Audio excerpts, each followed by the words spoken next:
بسم اللہ الرحمن الرحیم۔ السلام علیکم ورحمۃ اللہ وبرکاتہ۔ بہت سے لوگوں کا کمنٹ تھا اور وہ جاننا چاہ رہے تھے بالوں کے حوالے سے، بال لمبے نہیں ہوتے یا بالوں کی کوئی بیماری ہے جس کی وجہ سے بال جھڑ رہے ہیں۔ اس کے علاوہ بھی کوئی مسئلہ بالوں کے ریلیٹڈ آپ کو ہے تو اس کے لیے میں عمل عرض کروں گا، اور میں ایک حدیث مبارکہ اپنی تفصیلی ویڈیوز میں عرض کرتا رہا ہوں، لیکن ان تفصیلی ویڈیوز سے ان انسٹرکشن سے جو ایک ڈاکٹر ہونے کی حیثیت سے ایک پیشنٹ کو دینا ضروری ہوتی ہیں، لیکن بعض لوگوں کو وقت کی وجہ سے مسئلہ ہوتا ہے، اس لیے جن کو وہ انسٹرکشن سننی ہوں میری 8 سے 10 منٹ کی ویڈیو میں وہ سن لیں۔ عمل کی ترتیب کی طرف بڑھتا ہوں۔ 2 رکعت نفل آپ نے حاجت کی نیت سے پڑھنے ہیں۔ اس کے بعد آپ نے جب نفل پڑھ لیں اور اگر محسوس ایام میں ہیں تو پھر اس عمل کو نہیں کرنا۔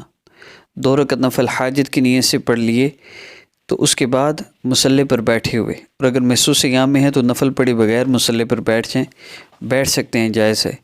اس کے بعد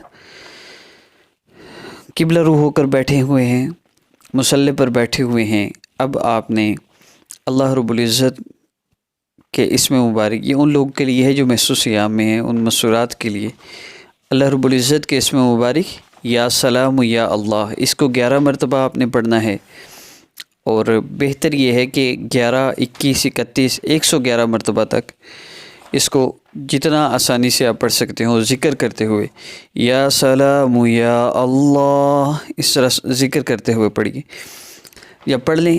اس کے بعد جتنا ہو سکے آقا پاک صلی اللہ علیہ وسلم پر درود پاک پڑھیں، کم از کم مقدار 3 ہے، اس سے کم نہ ہو، 3 مرتبہ کم از کم درود پاک ہو۔ اور اس کے بعد آپ نے اللہ رب العزت سے دعا کرنی ہے اپنے بالوں کے لیے، جو بھی آپ کا مسئلہ ہے شفا اللہ رب العزت نے دینی ہے، دوائیوں میں شفا نہیں ہے، یاد رکھیے گا۔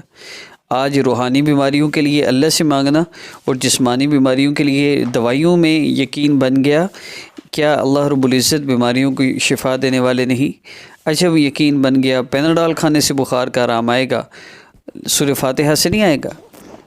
آرام تو سورہ فاتحہ ہی سے آتا ہے، پیناڈول سے آرام نہیں آتا۔ شفا دینے والی ذات اللہ رب العزت کی ذات ہے۔ دوائی تو ہم نے صرف سنت کی نیت سے استعمال کرنی ہے کہ سنت پر عمل کرنے کا موقع آ گیا، چلو آپ دوائی کھا لو۔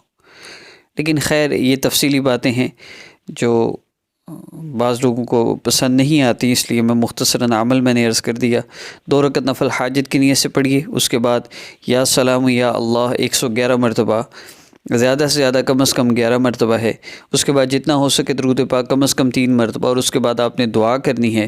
دعا کرنے کے بعد آخر میں 3 مرتبہ درود پاک پڑھ لیجئے، اور کسی بھی آئل پہ جو آپ یوز کرتے ہیں اس پہ بھی آپ دم کر لیجئے، اور اس کو روزانہ آپ استعمال کریں جس روٹین سے بھی آپ استعمال کرتے ہیں۔ ایک شک یہ رہتا ہے کہ دم کیا ہوا آئل جب استعمال کیا ہے تو غسل کرتے ہوئے آئل جو ہے وہ ایسے گرے گا نیچے، تو یاد رکھیے کہ دم آپ کے سر میں رہ جائے گا، نیچے صرف آئل گرے گا، اس لیے پریشان ہونے کی ضرورت نہیں۔ یہ محسوس ایام میں بھی کر سکتے ہیں، بغیر محسوس ایام صرف نفل نہیں پڑھنے۔ عمل کی اجازت کے لیے، میری حوصلہ افزائی کے لیے چینل کو سبسکرائب فرما لیجئے۔ نیکسٹ ویڈیو میں انشاءاللہ ملاقات ہوگی جو موٹاپا کے حوالے سے، صحت کے حوالے سے ہے، تو چینل سبسکرائب فرما لیجئے۔ السلام علیکم ورحمۃ اللہ۔